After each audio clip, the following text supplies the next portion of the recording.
இன்றைய உங்களுக்கான இறை வார்த்தை, ரபி, இவர் பார்வையற்றவராக பிறக்க காரணம் இவர் செய்த பாவமா இல்லை இவர் பெற்றோர் செய்த பாவமா என இயேசுவின் சீடர்கள் அவரை கேட்டனர். அவர் மறுமொழியாக, இவர் செய்த பாவமும் அல்ல, இவர் பெற்றோர் செய்த பாவமும் அல்ல, கடவுளின் செயல் இவர் வழியாக வெளிப்பட வேண்டும் என்பதற்காகவே இப்படி பிறந்தார். யோவான் 9ஆம் அதிகாரம் 2 மற்றும் 3 வசனங்கள். ஆமென். சிந்தனை செய்வோமா?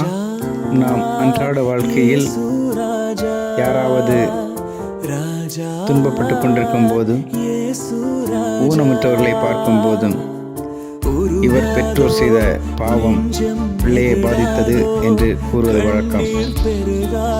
ஆனால் அதற்கு முற்றுப்புள்ளி வைக்கும் விதமாக இந்த வசனங்கள் நமக்கு கொடுக்கப்படுகின்றது. அவர் ஊனமாக பிறக்க அவர் செய்த பாவமும் அல்ல, அவர் பெற்றோர் செய்த பாவமும் அல்ல.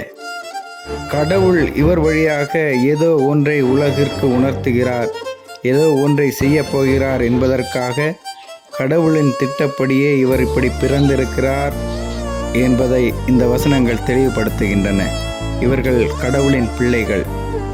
இவர்களை வேறு விதமாக பார்க்காமல் கடவுளின் பிள்ளைகளாக பார்க்க செய்ய இந்த வசனங்கள் நமக்கு உதவுகின்றது. ஆமென்.